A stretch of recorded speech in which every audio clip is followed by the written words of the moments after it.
बुधवारी दुपारी मोशीच्या कचरा डेपोवर कचऱ्याचा डोंगर कोसळला आणि त्या ढिगाऱ्याखाली दबली गेली कित्येक कुटुंबांची स्वप्न।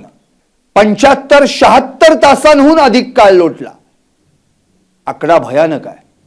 8 जणांचा मृत्यू झाला। आणखी एक जण अजूनही ढिगाऱ्याखाली अडकून पडलाय। नातेवाईक टाहो फोडतायत, त्याच ढिगाऱ्याखाली आम्हालाही गाडून टाका आणि प्रशासन म्हणतंय शोध कार्य सुरू आहे। पाहुयात कचऱ्याच्या ढिगाऱ्याखाली अडकलेल्या या कित्येक तासांची कहाणी।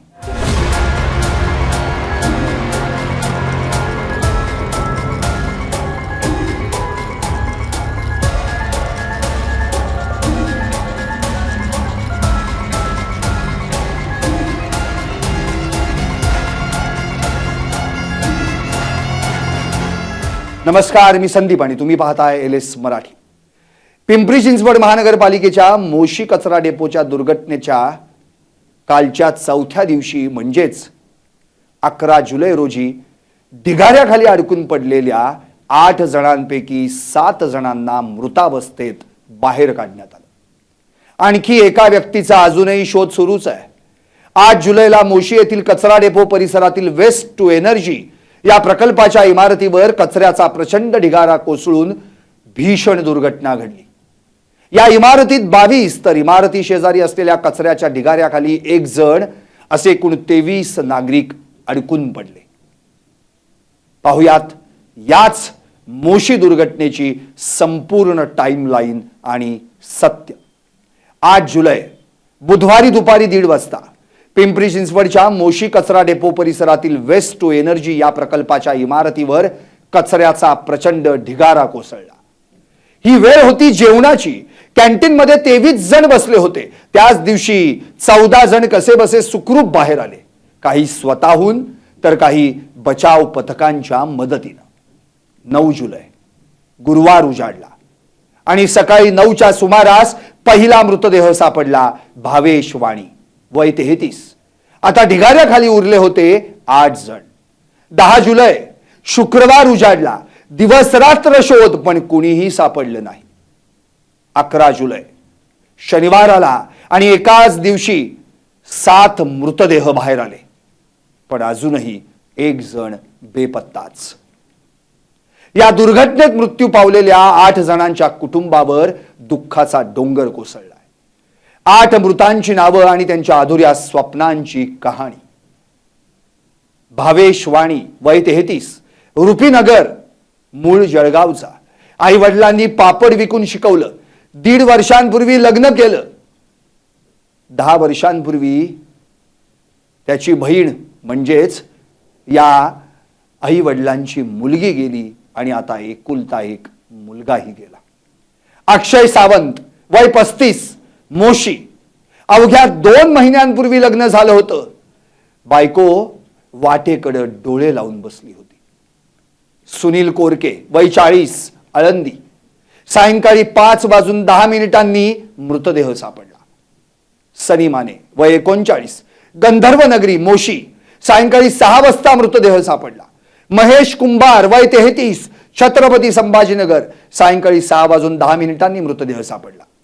नागेश गायकवाड, वय 26, संजय गांधीनगर, मोशी। सायंकाळी 6:10 मृतदेह सापडला। रणजित पाटील, वय 22, मोशी। मृतांमध्ये सर्वात लहान सायंकाळी 7:15 मृतदेह सापडला।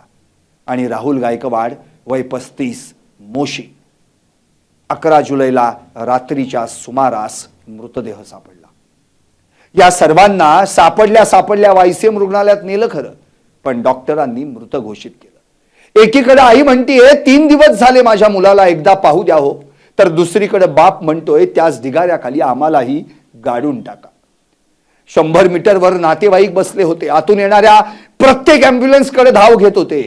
त्यात आमचा माणूस तर नाही ना याची खात्री करत होते आणि उत्तर काय मिळत होतं तर शोध कार्य सुरू आहे। 4 दिवस हे एकच उत्तर ऐकून नातेवाईक मात्र हतबल झाले होते। अजूनही 1 जण बेपत्ता आहे। नाव आहे वामन कसबे। इमारती शेजारी असलेल्या कचऱ्याच्या ढिगाऱ्याखाली अडकलेल्या या नागरिकाचा अद्यापही युद्ध पातळीवर शोध सुरू आहे.